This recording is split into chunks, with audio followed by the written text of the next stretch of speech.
Martín Lutero, el reformador alemán o el monje alemán, compareció ante la Dieta de Worms el 17 de abril de 1521. Fue convocado por el mismo emperador Carlos V para que se retractara públicamente de todos sus aspectos teológicos que él hasta el momento había estudiado y por supuesto también había escrito para el pueblo.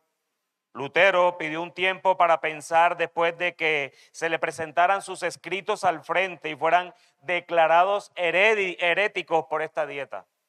Al día siguiente se presentó ante la asamblea y no se retractó de su teología, y sus palabras con las que renunció a retractarse son muy famosas. Y ahora paren ahí. Ahí es donde la película se para. Yo no sé si ustedes han visto alguna vez películas donde ya están en el final.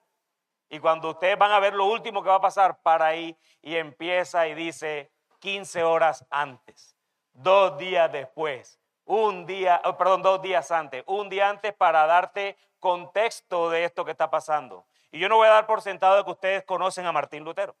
Entonces vamos para ahí, 4 años antes. El 31 de octubre de 1517, este monje alemán puso y clavó 95 tesis en la iglesia en Wittenberg, en Alemania. Una iglesia católica, él era católico, era monje, hacía parte del clero de la iglesia y él clavó esas 95 tesis. Ahora bien, yo quiero hacer entender un poco de esto, porque cuando nosotros, por primera vez, por lo menos a mí, cuando me contaron la historia, yo decía, wow, ese Martín Lutero sí que era un berraco, porque él llegó, clavó 95 tesis, ese era el Superman de Alemania en ese momento. No, clavar tesis o clavar otro tipo de cosas en las puertas de la iglesia no era más sino el Facebook de la época. Es decir, él estaba poniendo algo allí para poderlo someter a alguna discusión pública si era necesario. Cuando nosotros publicamos algo en nuestras redes, tenemos, hermanos, hermanas, amigos, visita que estás aquí. Cuando tú publicas algo en las redes, tú tienes que someterte entonces a cualquiera que no esté de acuerdo contigo. Porque entonces, ¿para qué publicas? ¿Sí o no? Pero hay gente que publica, le refutan y dice, y la respuesta es, entonces no leas mis publicaciones. No, tú tienes que estar expuesto a que no estén de acuerdo contigo, porque estás usando una red que la tiene todo el mundo, no es tuya la red. O estás usando cualquier tipo de publicaciones. Entonces, Martín Lutero lo que hizo fue clavar las 95 tesis para cuestionar lo que en ese momento estaba pasando con la Iglesia Católica Apostólica Romana, ¿verdad? Y parte de lo que Martín estaba discutiendo fuertemente era el tema del por qué estaban dando dinero, ¿verdad?, para ciertas cosas, como comprando muertos, personas que ya estaban muertas, lo que le llaman las indulgencias, dando cosas para que aquellos que ya habían muerto, que estaban en un lugar extraño, que la Biblia no lo menciona, para que esas almas pudieran llegar delante del Señor, las indulgencias. Parte cuando ustedes leen las 95 tesis de Martín, se van a dar cuenta de que él critica fuertemente eso. Entonces Martín lo que hizo fue clavar unas tesis en la puerta de la iglesia, nada más. Eso no gustó obviamente al clero y a toda la iglesia católica y empezó la persecución. En ese momento Martín va, escribe, estudia romano. De hecho, Martín es libre estudiando romano.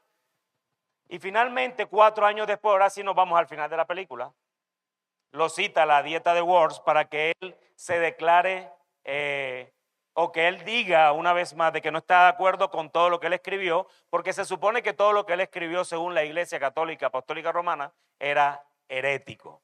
Ese es el contexto de lo que ahora voy a decir que Martín dijo. Él dijo cuando le dicen, retráctate de lo que tú escribiste. Él dice, a menos que no esté convencido mediante el testimonio de las Escrituras o por razones evidentes, ya que no confío en el Papa ni en su concilio, debido a que ellos han errado continuamente y se han contradicho, me mantengo firme en las Escrituras a las que he adoptado como mi guía. Mi conciencia es prisionera de la palabra de Dios y no puedo ni quiero revocar nada reconociendo que no es seguro o correcto actuar en contra la conciencia. Que Dios me ayude Amén, dice Martín. De acuerdo con fuentes tradicionales, Lutero finalizó este discurso diciendo: no puedo hacer otra cosa, esta es mi postura, que Dios me ayude. Este es un momento monumental en la historia del cristianismo y la humanidad. Pocos han tenido tanta influencia y efecto en el mundo. Se podría trazar mucho del desarrollo de la cultura occidental y todos sus beneficios hasta un monje que vivía en lo que es la actual Alemania durante el siglo XVI, el cual se negó a retractarse de la proclamación del verdadero evangelio. Esa decisión radical produjo tales efectos que aún en este tiempo disfrutamos de cosas que damos por sentado. Muchos de nosotros damos por sentado muchas cosas y ni siquiera sabemos por qué lo podemos hacer de una manera tranquila. Como la libertad religiosa, por ejemplo. El acceso a las escrituras. Cada uno de los que estamos aquí hoy podemos tener una copia de la palabra de Dios gracias a la Reforma Protestante, que comenzó de una manera formal o fuerte con esas 95 tesis clavadas en la iglesia de Wittenberg. Claro está que antes habían unos prereformadores que ya habían dicho algunas cosas, pero el Señor le plació usar a Martín Lutero para que fuera ese tsunami, ¿verdad?, que nos da muchas realidades. Y tú y yo hoy tenemos esta Biblia gracias a la Reforma Protestante. Es más, hermanos, los católicos romanos, pero el pueblo, la gente, la prole que ellos le llamaban, tienen la Biblia gracias a la Reforma Protestante.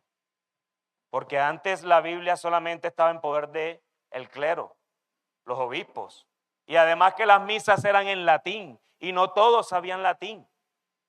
Entonces, damos por sentado muchas cosas y a veces no sabemos por qué hoy podemos estar sentados tan libremente, ¿verdad? Pero eso pasa. Nuestra nueva serie, que es Libres en Cristo, el cual lo que queremos instruir desde este púlpito es la libertad de conciencia. Creo que es uno de los temas más descuidados en el último siglo, a pesar de que tiene una importancia vital en la vida del creyente. El cristianismo contemporáneo, el de ahora, se ha dedicado a la búsqueda de emociones y experiencias en lugar de cultivar una conciencia informada por la palabra de Dios. Esto se ha generalizado hasta el punto de alcanzar a la mayoría de las tradiciones cristianas. Hasta las tradiciones más conservadoras se muestran satisfechas con su conocimiento bíblico, pero lo que observamos con tristeza es que en momentos claves de la vida es evidente que sus conciencias no fueron informadas para actuar de acuerdo con la palabra de Dios. Este problema no solamente es de aquellos que supuestamente predican la palabra, pero que no tienen la palabra de Dios como su máxima autoridad. Pero este problema también trasciende a aquellos púlpitos e iglesias donde se entiende que la máxima autoridad es la palabra de Dios, pero aún así, cuando llegan esos momentos claves, esos duros momentos, cuando tenemos que tomar decisiones claves para nuestras vidas, terminamos tomándolas más por nuestras emociones, por nuestras vísceras cuando empiezan a temblar, que por lo que dice la palabra de Dios. Así que el tema de la libertad de conciencia no es un tema para aquellos que no tienen la palabra, es todo lo contrario, es para aquellos que tienen la palabra. Muchos creyentes reformados critican a las personas que siguen ciegamente lo que apóstoles proclaman, pero no ven que la misma práctica se aplica a las personas que siguen ciegamente a celebridades reformadas. Por ejemplo, muchas veces yo he visto discusiones en redes, como son públicas. Yo tal vez poco y nada comento o le doy me gusta a sus publicaciones, pero créanme algo, yo las leo todas. Y no lo estoy diciendo en tono amenazante, lo estoy diciendo para que se sientan de que cualquier herejía que ustedes digan yo se las voy a corregir. Pero el punto es que a veces la defensa que yo veo en ciertas discusiones es, pero no, eso no es así como tú dices, porque X fulanito de tal dijo esto, esto, esto y lo otro. ¿Qué fundamento es ese? ¿Es la palabra tuya? ¿Es una mente informada por lo que dice la Escritura? ¿O es una mente informada por lo que dice otra persona? Porque eso es lo que yo veo naturalmente en las redes. Empezamos a hablar de personas que ni siquiera conocemos. Argumentos que personas tienen que pueden ser muy buenos, pero ni siquiera conocemos la vida de ellos. No sabemos si realmente son personas honestas, son personas íntegras. Hermanos, cuídense de quién publican las cosas. Muchas publican unas tremendas de frases, ¿verdad? Y veo 4.500 me gusta, genial. Publican un texto bíblico, 2 likes. Hoy tiene más peso la palabra de hombres que la palabra de Dios. Yo no sé si a ustedes les ha pasado, pero ustedes están leyendo libros o incluso posts de alguien que te está dando un tema interesante y apenas cita la Biblia, tú pareciera que tu ojo se lo saltara automáticamente porque tú crees que te sabes ese texto. Porque le estás dando más relevancia a lo que tiene que decir la persona que a lo que ya Dios dijo al respecto. ¿Por qué? Porque así somos, así somos. Así que esto no es para las iglesias que no tienen la escritura, esto es para todo el mundo. Porque hoy andamos detrás de espectaculares reformados, dando like y todo lo que dicen sin ni siquiera conocer sus vidas. Sin ni siquiera conocer sus vidas. La iglesia debe regresar a la práctica de estudiar este tema de la conciencia porque es de vital importancia. Durante la mayor parte de nuestras vidas estamos tomando decisiones de conciencia todo el tiempo, donde la palabra nos dice que pecamos no por la decisión que tomamos, sino por tomarla sin conocimiento, sin convicciones bíblicas. Y no me estoy refiriendo a decisiones que podríamos llamar dogmáticas, en donde hay áreas que son sumamente claras en cuanto a los límites que la palabra de Dios establece claramente. Tú no deberías venir a mí o ir a cualquier hermano a preguntarle si puedes o no puedes robar. Eso no es un tema de conciencia. Eso es un pecado y ya. Pastores, que estoy pensando en hacer esto. Eso es robo, tú no deberías hacerlo. Eso ni siquiera debería estar en tu mente. Estamos hablando más bien es de situaciones en las que pareciera que la palabra de Dios no dijera nada, pero ciertamente la palabra de Dios es la palabra de Dios y tenemos muchos principios, hermano. Yo les voy a decir algo. Yo prefiero ver los principios bíblicos para tomar una decisión que la experiencia de vida de cualquier ser humano que está alrededor mío, por muy de que a ese ser humano le resultó lo que hizo. En la Biblia hay principios para la vida. El problema con nuestra conciencia radica en que la mayoría de nosotros vivimos en lo que le llaman la zona Romanos 14, donde tomamos decisiones individuales en las que cada creyente puede diferir, pero que deben tomarse con profunda convicción bíblica. Así como Lutero afirmaba que ir en contra de la conciencia es peligroso, más peligroso es no tener una conciencia informada por la palabra de Dios. Debido a que el evangelicalismo ha reaccionado al legalismo en las últimas décadas, los evangélicos se han enfocado en abrazar lo que se ha denominado las libertades cristianas. Es decir, cristianos que practican conductas basadas en conclusiones personales y no en conclusiones informadas por la palabra de Dios a la luz de principios y mandatos claros que están escritos en ella. Debemos defender las libertades cristianas que nacen del proceso de informar nuestras conciencias por la Biblia, pero no de negar la palabra de Dios con conductas que la Biblia claramente condena bajo la excusa de que es libertad. El problema radica en que muchas no están informadas con convicciones bíblicas.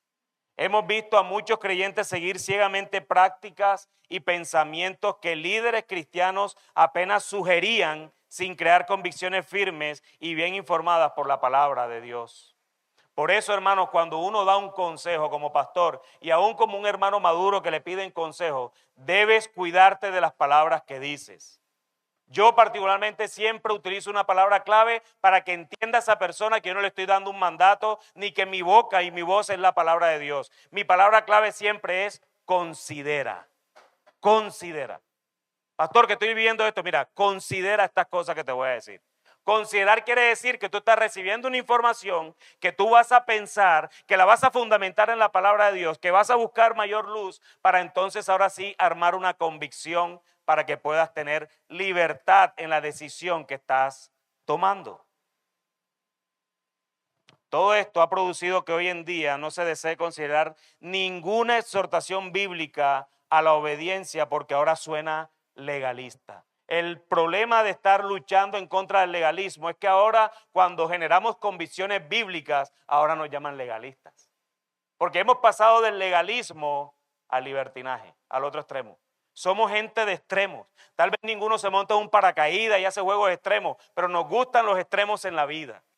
Ya yo no soy legalista, gracias Señor porque me libertaste. Ahora yo soy libre en Cristo y haces lo que se te venga en gana. Escucha lo que tú quieras, miras lo que tú quieras. No importa si esa pantalla tiene imágenes que no traen en nada gloria al Señor, pero tú lo ves porque es que yo soy libre en Cristo. Eso no es libertad, eso es libertinaje. El riesgo al que se expone una iglesia que no desarrolla el cultivo de conciencia bíblica es regresar al tiempo de los jueces. ¿Saben cuál es el tiempo de los jueces? No había rey en Israel. Cada uno hacía lo que le parecía bien ante sus ojos. Jueces capítulo 17, versículo 6. Podemos decir con tristeza que la iglesia universal y local ha abrazado el espíritu del momento. Hemos sucumbido ante la filosofía posmodernista que promulga que la verdad ahora es relativa, en lugar de ir a las Escrituras y dejar que dirijan nuestras conciencias guiadas por la palabra de Dios, porque la verdad, hermanos, no es relativa. Tú no tienes tu verdad y yo tengo mi verdad. No, la verdad es absoluta y la encontramos solamente en la palabra de Dios. Confiamos en nuestro razonamiento o intuición por encima de la palabra para tomar decisiones trascendentales. Tomamos decisiones de vida o de muerte con una superficialidad que nos debería hacer temblar. Tomamos decisiones que son trascendentales para nuestra vida, pero las tomamos porque toca tomar decisiones. En el matrimonio, por ejemplo, ¿con quién me caso y con quién no? No, pastor, después que me case arreglamos eso. Olvídate. Si eso no se arregló antes, después va a ser un tsunami. Eso va a ser un desorden. No, pastor, es que yo la transformo a esa sierva, yo lo transformo a ese siervo. ¿Cuál siervo? Si ni siquiera hijo de Dios, ¿tú cómo vas a hacer eso?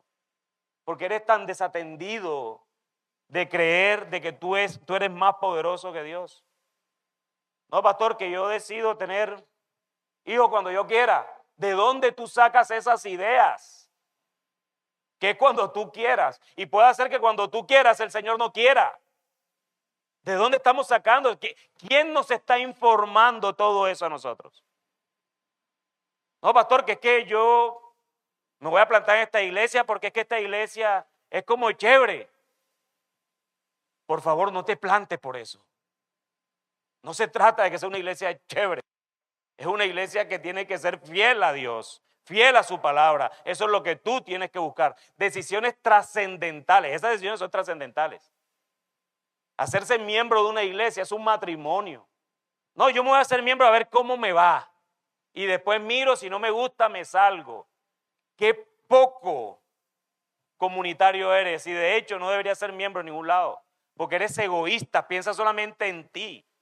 Me voy a hacer miembro, si resulta bien, si no, me hago a un lado, no pasa nada. Sí pasa porque ya eres miembro y si te vas porque no te gustó, hay que amputar ahora el cuerpo por causa tuya. Tomamos decisiones trascendentales de vida tan a la ligera. No porque es que me gustan sus canas, no estoy hablando de las mías. Aunque son bonitas, yo sé. Pero no debe ser esa la razón del por qué tomamos decisiones. No debe ser esa. No debe ser eso. Debe ser lo que la palabra de Dios dice. Ya no tenemos ídolos de madera que tanto condenamos al catolicismo romano, pero nuestras opiniones son el ídolo del momento ahora. Lo que yo opino, eso es lo que es, y no hay ninguna verdad fuera de ello.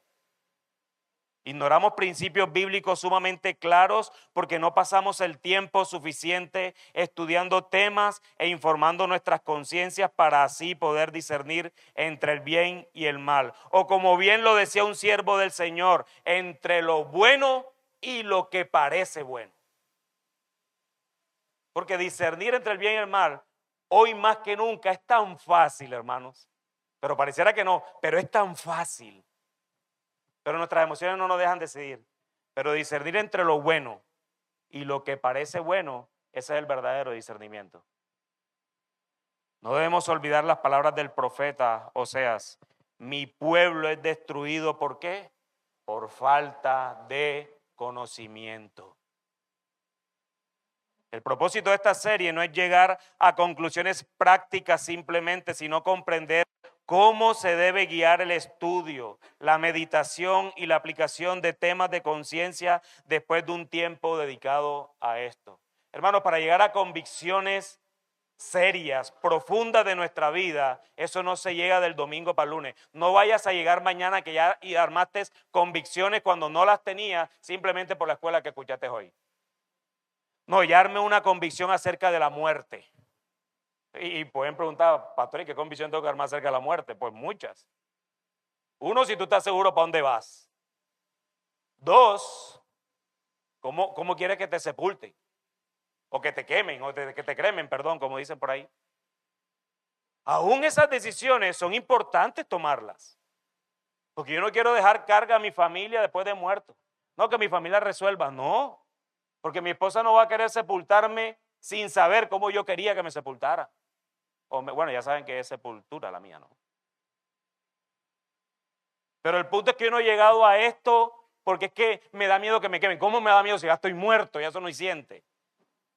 No, yo he llegado con visiones desde la escritura para eso y eso me tomó tiempo porque yo incluso antes estaba de acuerdo con la cremación. Pero hoy por hoy no.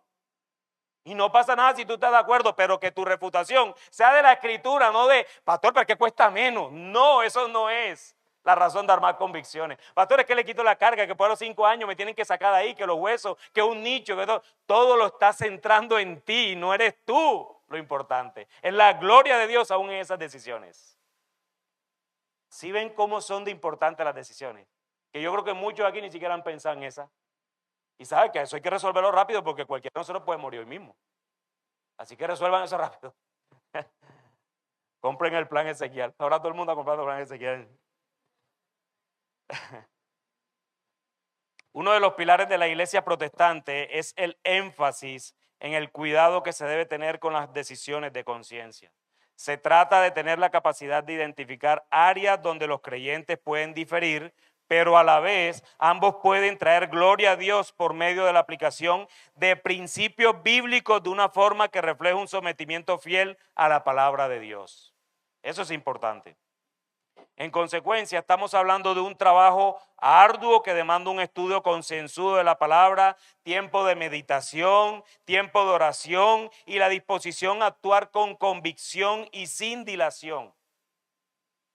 Uno de los grandes problemas de nuestra sociedad hoy en día es que se dilata mucho tiempo, se tardan en actuar, no quieren pensar y eso ha hecho mella dentro de la iglesia. Voy a armar una convicción de cierto tema. Hermano, mira, nosotros no tenemos que armar convicciones de todos los temas al mismo tiempo. Porque cuando te enfocas en todos los temas al mismo tiempo, no te enfocas en ninguno. Pastor, quiero hablar de, como decía un hermano cuando recién llegó aquí, escatología, y eso era escatología por aquí, escatología por allá, escatología por todos lados. Pero el hombre se dedicó a eso y él hoy tiene su postura escatológica y está genial.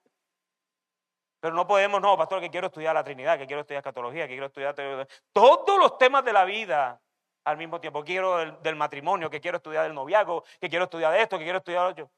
Bájale 5, bájale un cambio, tranquilízate, porque te aceleras tanto, dilatas los tiempos y no, finalmente te mueres y no hiciste convicción de nada hiciste, porque te la pasaste como las olas del mar, te iban de un lado hacia el otro, como lo dice Santiago. Este tema, hermanos, que vamos a dar en esta serie, yo soy claro y yo soy consciente de que no es el más atractivo del momento. No obstante, debemos insistir en cuanto a este tema de la libertad de conciencia porque pienso que hay pocos temas más importantes que este en el mundo que vivimos, a pesar de que se trata de un tema que ha sido relegado por muchos. Y la relegación que muchos hacen es por miedo a instruir a la iglesia para que puedan tomar decisiones y convicciones serias fundamentadas en la palabra de Dios. Ante un mundo hostil contra el cristianismo, necesitamos cristianos que informen sus conciencias con las verdades del evangelio para que cuando la hostilidad se acerque podamos como Lutero encomendarnos al Señor, porque nuestra conciencia no nos permite hacer otra cosa. Hermanos, las tentaciones son muchas. Las decisiones son importantes en la vida de un creyente. Lo que decidas en ciertas circunstancias no solo habla de ti, sino más bien del cristiano que eres. Habla del cristiano que es gobernado por alguien, de quién eres gobernado o por quién eres gobernado, de cuáles son tus prioridades, qué cosas son por las que estás dispuesto a vivir y por qué cosas estás dispuesto a morir. He visto a muchos cristianos que lamentablemente son capaces de morir por su teología, que difiere de otras teologías, y que hay argumentos bíblicos en ambas, que morir por el evangelio. He visto hermanos presbíteros que prefieren morir por doctrinas que ellos tienen contra hermanos bautistas o viceversa, que en redes se dan de todo, porque bautizo niños, porque bautizo grandes, o porque bautizo creyentes, o porque bautizo, y se dan unas en redes, teniendo el mismo evangelio. Eso es triste, porque mueren por doctrinas que finalmente, si tú tienes esa convicción, camina con ellos amorosamente. Si yo tengo la mía, camino con ella amorosamente, pero no son cosas por las que yo voy a morir.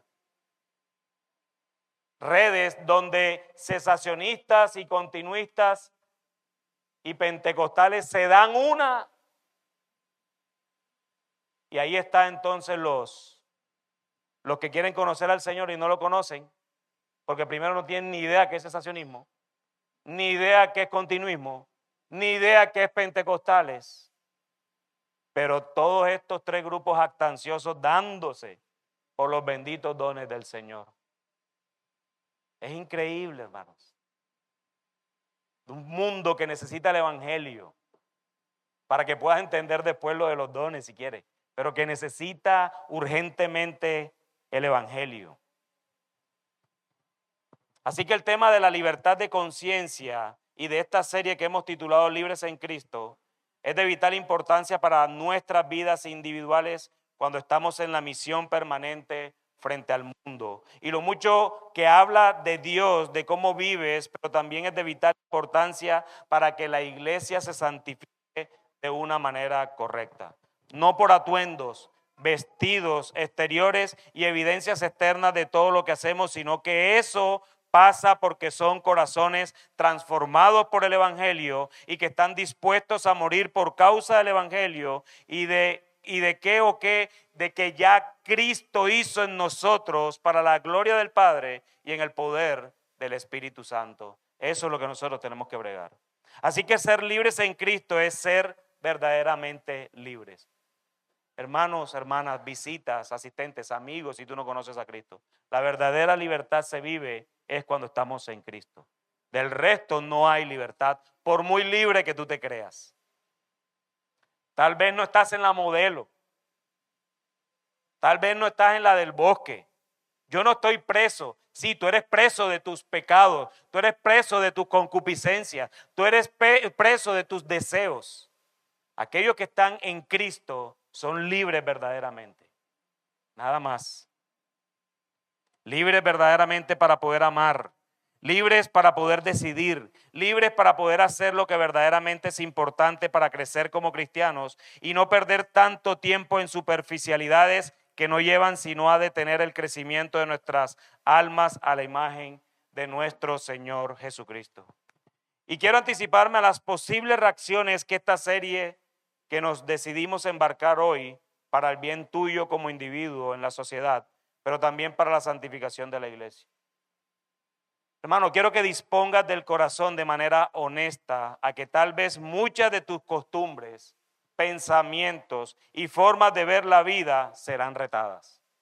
Yo no sé si serán cambiadas, pero mi meta es que con esta serie tu mente sea retada en las cosas que hoy haces. Ya el Espíritu Santo hará conforme a su obra. Pero si llevas a ese reto a cauterizarlo porque te ha funcionado así toda la vida y crees que no es necesario cambiar tu afecto frente a eso, desde ya te puedo decir que terminarás perdiendo el tiempo entonces.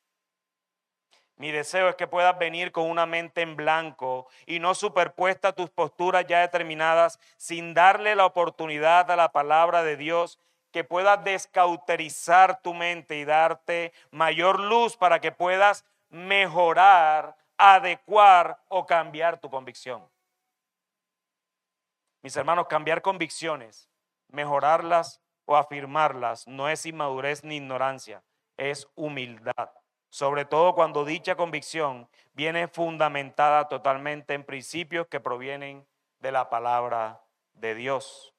Así que mi deseo es que puedas ver esta serie con el ánimo de que seas más como Cristo, así eso te cueste renunciar o cambiar a ciertas cosas que ya tienes preconcebidas en tu mente y que hoy estás caminando sobre eso, aun cuando tal vez ya alguien se te ha acercado a hablarte de asuntos de los que tú estás convencido que vas bien. Hermano, hermana, visita, amigo que estás aquí, el hecho de que nos haya ido bien hasta hoy no quiere decir que estamos obrando bien. Es así de sencillo. Quiere decir que el Señor ha tenido misericordia de nosotros. Así que para finalizar, quiero darles el camino que seguiremos a la luz de esta serie y que sea el Señor glorificado en todo. Primero la introducción como esta. Después vamos a estar viendo la conciencia y la fe. La conciencia y la dirección de Dios. La conciencia y la escritura. Y esas 4 enseñanzas están básicamente para poner el fundamento que está en la escritura.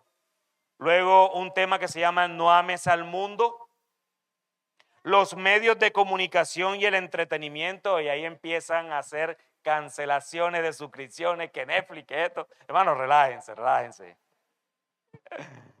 La música, un tema arduo, sobre todo en una región donde vivimos, donde la música mueve a cada rato. La ropa, ay, ay, ay, la ropa. Ya viene el pastor con su legalismo. Si ya pensaste así, te tienes que arrepentir. Arrepiéntete de una vez. Las cosas, el materialismo, la búsqueda del éxito.